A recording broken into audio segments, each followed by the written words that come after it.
morning everyone, welcome back to my channel. म छु अहिले ठुलाकोट हिलमा, यो ठुलाकोट hill टावरमा. Look at the view man. बवाल छ. विन्ड अति नै धेरै भयो कि विन्ड अति नै बवाल भयो यार.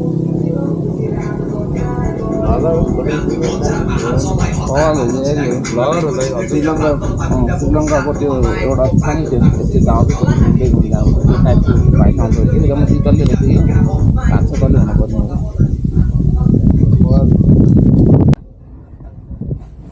अब चाहिँ अति नै बवाल सनराइज त भयो, हिमालयमा टक्क देखिरहेछ क्या, यस्तो दामी देखेछ. आमा पुरा गोल्डेन आवर भनेको यही हो क्या, अति दामी टक्क घाम हिमालयमा पर्ने टाइम हो, यस्तो दामी खुलेको छ. वाउ यार, स्पेसली यो जाडोको मौसम विन्टरमा आउने टाइम भनेको चाहिँ मान्छेहरू सराङकोट कता कता गइरहेको हुन्छ, तर ठुलाकोट इज द बेस्ट है. अब लोकल एरियालाई पनि प्रमोट गर्नुपर्छ, त्यही भएर अति नै बवाल छ हाइकिङको लागि, अनि के भन्छ सनराइजको लागि, इभन सनसेटको लागि पनि अति नै बवाल छ. सबै देख्छ, 7 लेक्स पनि देख्छ, देख्ने ठाउँमा अति नै बवाल छ. पोखरा भ्याली पुरै देख्छ, लेखनाथ पुरै देख्छ. अहिले चाहिँ त्यस लेखनाथ चाहिँ जस छोपिरहेको छ, ताल त बेङ्साल त्यो भयो अहिले बादलले, र सोचेको जस्तो चाहिँ बादल चाहिँ अझै भएन. बादलहरू खेलिदिएको अति नै मजा हुन्थ्यो, त्यही पनि दामी छ.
श्रीलङ्काको त्यो एउटा टावर छ, त्यो टाइपको भाइब्स दिने टाइपको टावर रहेछ.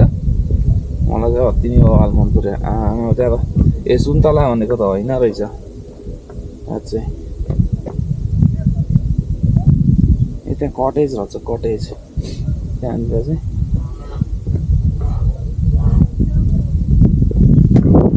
चट्टै हुने अलिक हाल्ने आगो बालिरहेको थियो होइन, उल्लिँदा पनि डर लाग्ने खालको भनाइ बनाएको छ या सानो सानो चाहिँ बसेको अहिले आएर वेट डर लाग्यो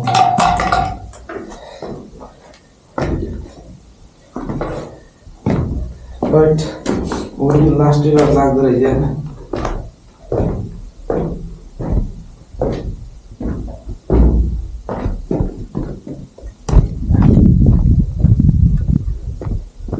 लास्ट डर लाग्दो रहेछ.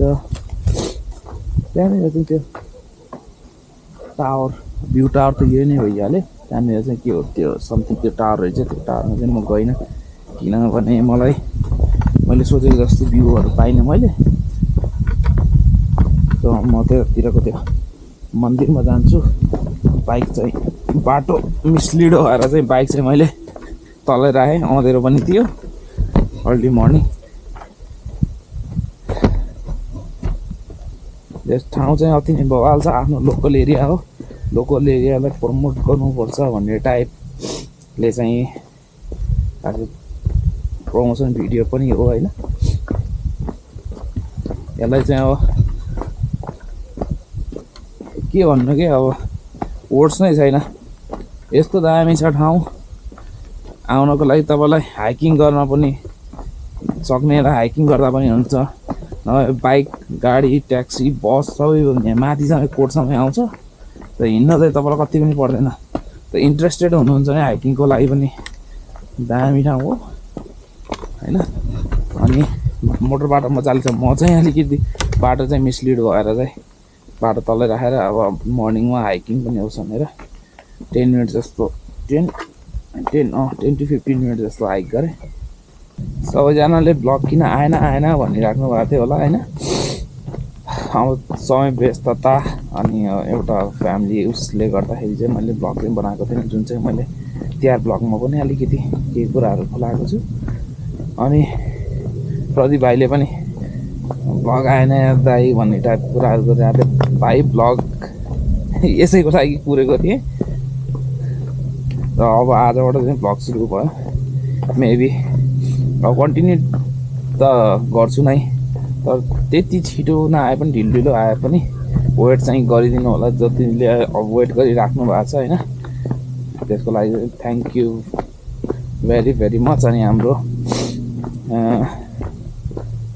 के भन्छ कोरियामा हुने हाम्रो साथी भाङ्रे ब्लग योगेन ब्रो, उहाँहरूले पनि एकदम अलिक छिटो हाल्नु पऱ्यो ब्लगिङहरूलाई अलिकति टाइम लाग्नु भयो, यसरी चाहिँ हुँदैन है भनेर उहाँ चाहिँ एकदम मेरो सपोर्टरहरू हुनुहुन्छ र म उहाँहरूको एकदम बिग फ्यान होइन। त्यही भएर अलिकति नरमाइलो चाहिँ लागि पनि हाल्छ है, के अरे ब्लगहरू चाहिँ टाइममा दिन नपाउँदाखेरि। तर अब चाहिँ कोसिस गर्छु है त ब्लगिङहरू चाहिँ टाइममा दिने। ल भाङ्रे ब्रो हो ए काले के छ काले, ओए काले काले के छ ओए काले, नदिएन मूत्र विसर्जन। यहाँ तँलाई पनि करेन्ट लाग्ला फेरि 3 इडियटको, यसलाई मुभी देखाउनु पर्ने जस्तो छ 3 इडियट।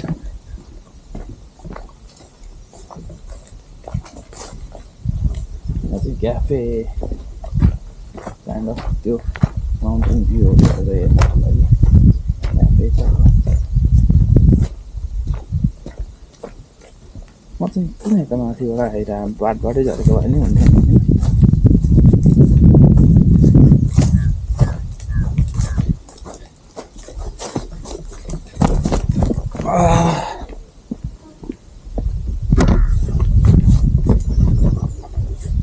मैले बाइक चाहिँ उतै तल राखेको छु, बाटो चाहिँ अलिकति मिसलिड भएर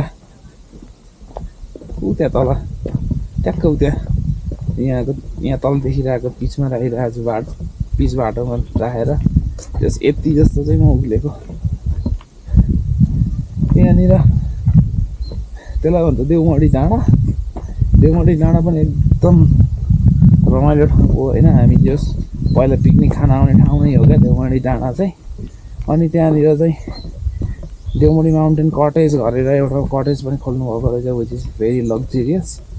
अनि अलिकति कस्टली त भइ नै हाल्छ यस्तो ठाउँमा आएर यतिको सर्भिस दिनु नै अति नै बवाल होइन। अनि प्राइभेसीको लागि पनि अति नै बवाल छ। अहिले चाहिँ उहाँहरूले 6 जना एकोमोडेट गर्न सक्ने गरी बनाउनु भएको रहेछ, विच इज अब तपाईँहरू 2 जना हुनुहुन्छ भने पनि लिन सक्नुहुन्छ। तर चाहिँ के रहेछ भने त्यो चाहिँ फुल्ली त्यो कटेज चाहिँ आफूले बुक गर्न पर्ने रहेछ होइन।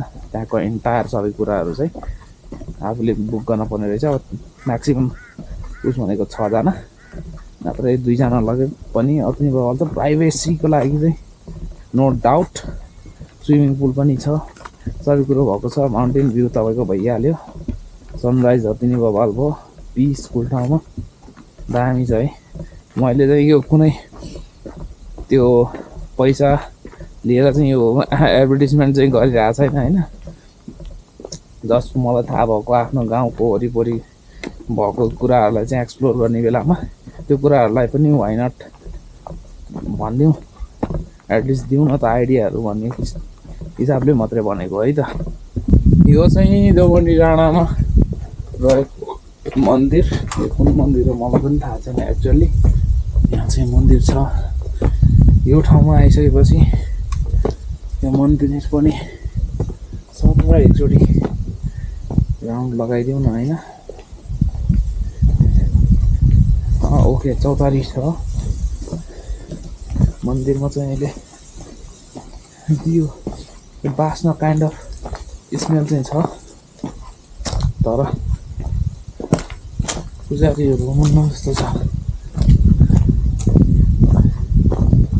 ल बवाल छैन त ठाउँ।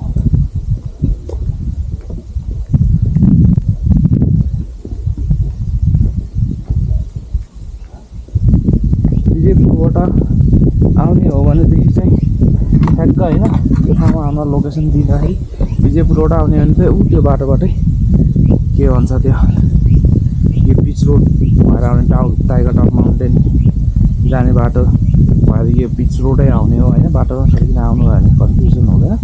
वेगस्थलबाट आउँदाखेरि चाहिँ अफ रोडहरू छ। सिसुवाको बाटो आउनु भयो भने चाहिँ ट्याक्कै यो बाटोमा जोइन हुन्छ अनि आउन सकिन्छ सिसुवा चले हुँदै होइन। बाटो लोकेसन त्यति अप्ठ्यारो चाहिँ छैन। म चाहिँ अँधेरोमा आएको थिएँ नि त, त्यसले गर्दा मात्रै अलिकति स्पिड भयो। घर आएछ आफ्नो घर आएछ पनि बलियो हुन्छ भने यो कालो अघिसँग उस गर्दै थियो है। अनि यो त कालो त कालो रहेछ, अर्को कालो रहेछ। त्यो कुकुरहरू त मसित खेलिहाल्छ। घरमा 2-2टा कुकुर छ नि त पुन्टे। नचल नचल, किन खुसी बस्छस् हिँड। आमाले बोलाउनु पर्छ जा।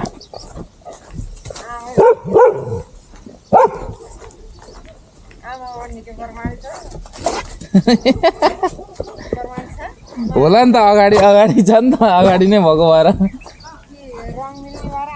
होइन होइन त्यस्तो होइन, घरको अगाडि आएपछि भुकेर मात्रै भनेको।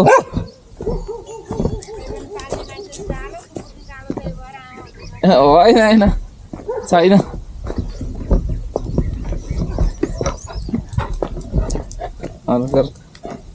अर्को पिङ्की जस्तो रहेछ। आमाले कडा दिनुभयो मलाई।